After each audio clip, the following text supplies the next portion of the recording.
Let's welcome in our next guest, Sharmila Joshi, independent market analyst. Sharmila, good afternoon. Let's directly start with TCS. What do you think is happening over the IT space? Does it deserve to trade at these multiples? We had a guest in the morning saying that the growth, of course, is slowing down, but that everybody knows. But at the same time, they're not very high dividend paying as well. So there's no point of buying them just because the valuations are low and earnings are good.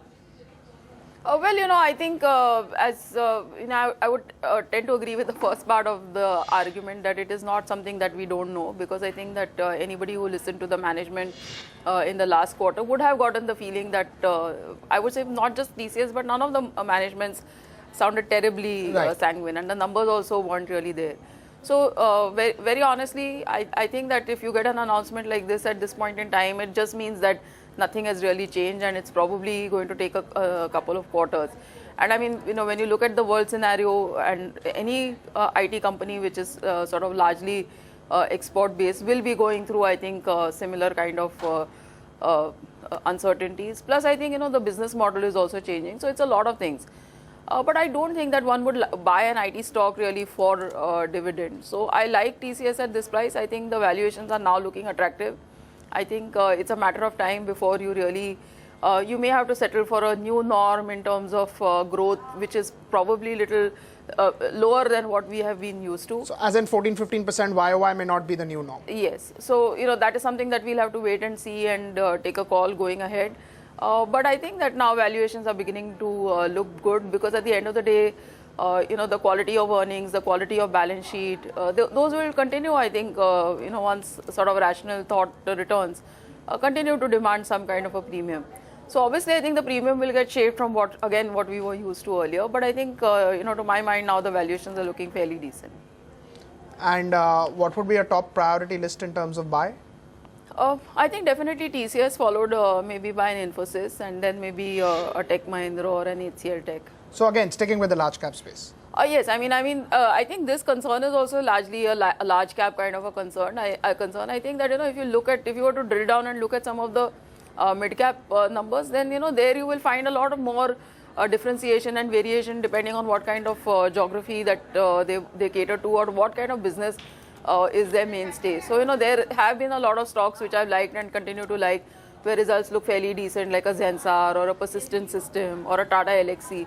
So, I'm not talking, when I say this, in terms of valuations, etc., I'm not really referring to those.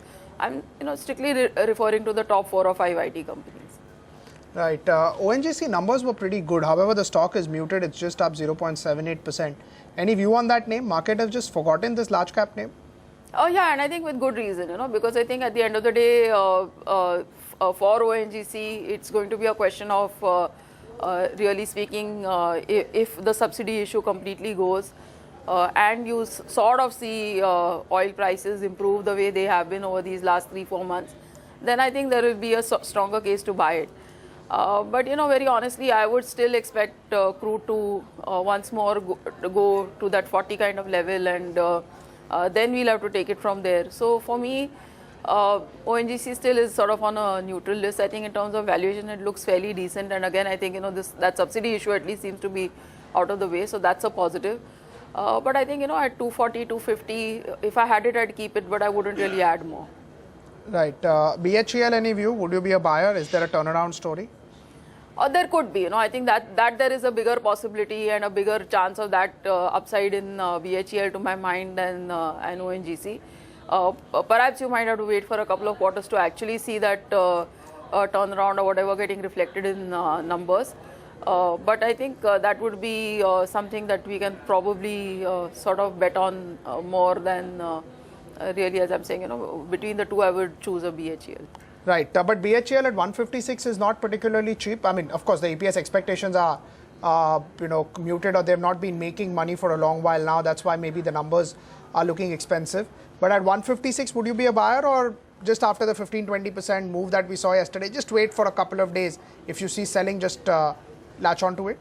Yes, of course, I think it makes sense to wait, especially because, in a market that's going up like this, and if you do see a correction coming in for whatever reason, then the stocks which have moved last will of course be among the first where you would see correction, especially in a case like a BHEL, where actually you're now building in a scenario where there could be betterment, or a turnaround in quarters going ahead, but you're not really seeing it as of now. And I think for that to happen also, you will have to see a substantial improvement in the power space, for instance, because that is, one of the big markets for BHEL. Their orders come largely from that. So if you see that improvement there, then it will start getting reflected in BHEL numbers also. And that is perhaps, I think, at least a couple of quarters away. How do you look at Yes Bank? Down 6% right now. The QIP book is going on. The big issuance, it definitely may go through, maybe pricing here and there. But do you think that, this is telling you that, at such high levels, if you come to raise funds, probably buyers may be very low? Oh, well, not really. I think that I would, in fact, look at it that sort of market was anticipating a QIP, which is why you were seeing more excitement on the stock, because I think just 2 or 3 days before you sort of saw the QIP announcement, you saw Yes Bank to go to a new level. Plus the MSCI rebalancing has also meant good things for Yes Bank. Numbers also support it. So I would really, in fact, if it were to correct more, use that dip as an opportunity to buy.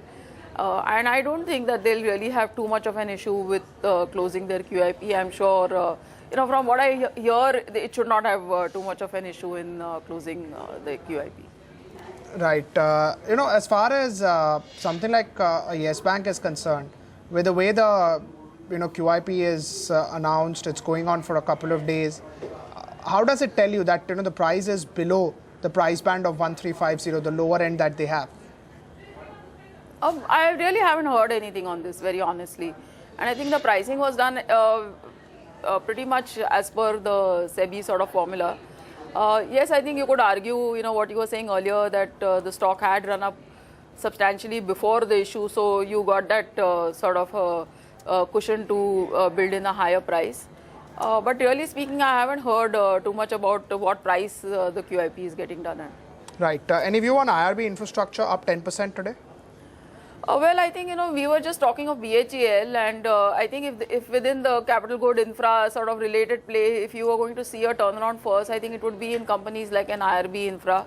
Any company really sort of related to road infra, because, that's where you hear the most positive announcements. Whether it is in terms of, the number of kilometers getting done or the numbers of orders coming their way. Plus, these companies already had like a backlog of orders which they had to complete. So I think, if things start really falling in place for the road sector, then things could look a lot upbeat for, the related capital goods space as well.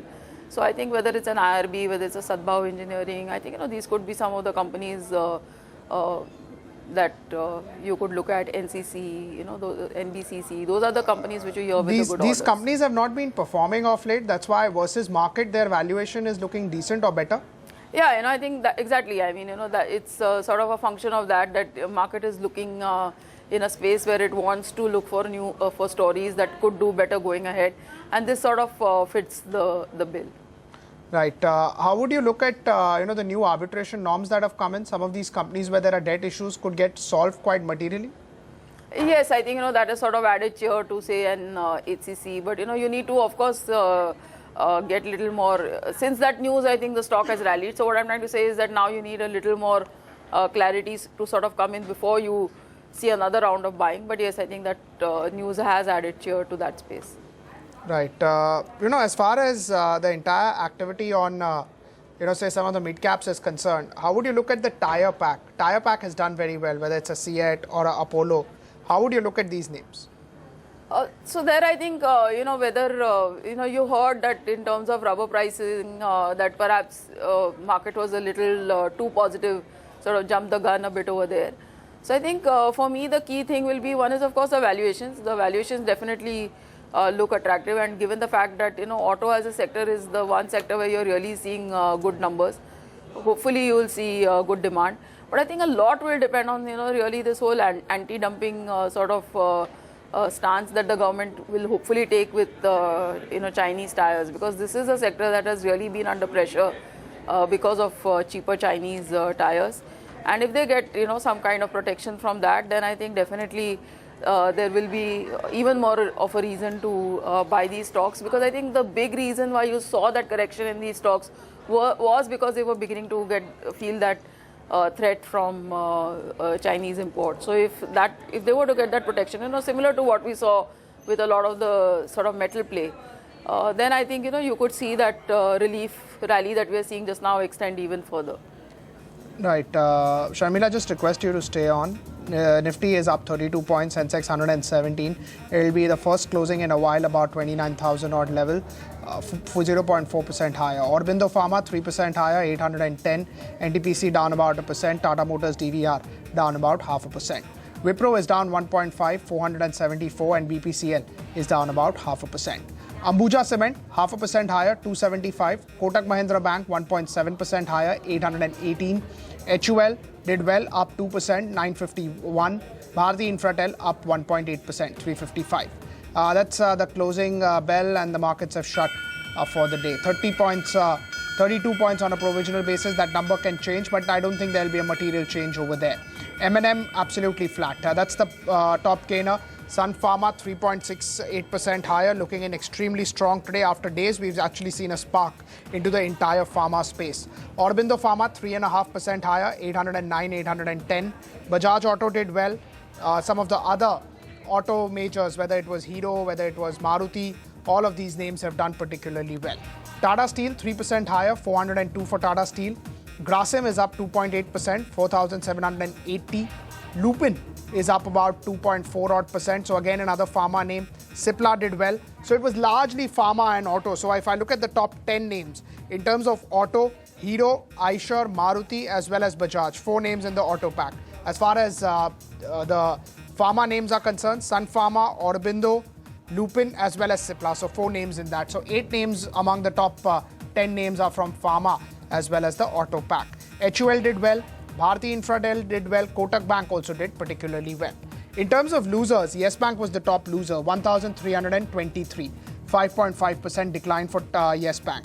TCS was down 4%. Tech Mahindra was down 2.5 odd percent. BHEL went down today, but yesterday had a monster sort of a rally. TCS down about 4 odd percent right now. Tech Mahindra down about 2.6%, and BHEL down close to about 2 odd percent as well. So that's another name that was slightly on the lower side. Sharmila, what do you make of the entire pharma pack and the rally over there? So we were talking about a few names, but it seems as if the entire pharma pack has done well. And I was also just thinking, at that point in time, that this is clearly a market where you must buy good names and have the patience to hold them, because, market is clearly showing you that it has a way to go, and in the interim, it's going to try and find sectors and stocks that haven't performed well. But now, given the fact that everything else has run up so much, these kind of stocks also require a little bit of catch up to do. Plus, I think even in terms of news flow and turn of events, things are looking better for pharma. So there could be, if this market rally sort of continues, there could be reason to expect a further upside in most of these names. Right. As far as some of the other names are concerned, in the auto pack, we discussed about the two-wheeler pack. Bajaj, Hero has done well. But Maruti has done extremely well. Tata Motors has done well. We are seeing some of the other auto majors as well. Yes, I think very clearly one of the biggest beneficiaries from that 6-pay commission kind of a scenario, once that comes to the market, would be, I think, the two-wheelers. So in that sense, I do like a TVS Motors, I do like a Bajaj Auto, I do like a Hero Motor. But I also think that, given the fact that you could hear something on the road policy, and you could see scrapping of some of these older commercial vehicles, which is also something that is being talked of and possibly likely to happen soon, sort of a thing. It will mean, I think, definitely good things for a Tata Motors. It will mean good things for an Ashok Leyland, Escorts, Mahindra and Mahindra. And it has come at just the right time, because somewhere you were beginning to see in the CV sales, numbers that they were beginning to fall off a bit. Especially for a company like Ashok Leyland, where month on month again you had slightly weaker numbers. So I think if that kind of thing happens, then it could just sort of add fillip back to that sector, and you could really see more orders coming their way. Right, Sharmila. Thank you so much for taking out time for us.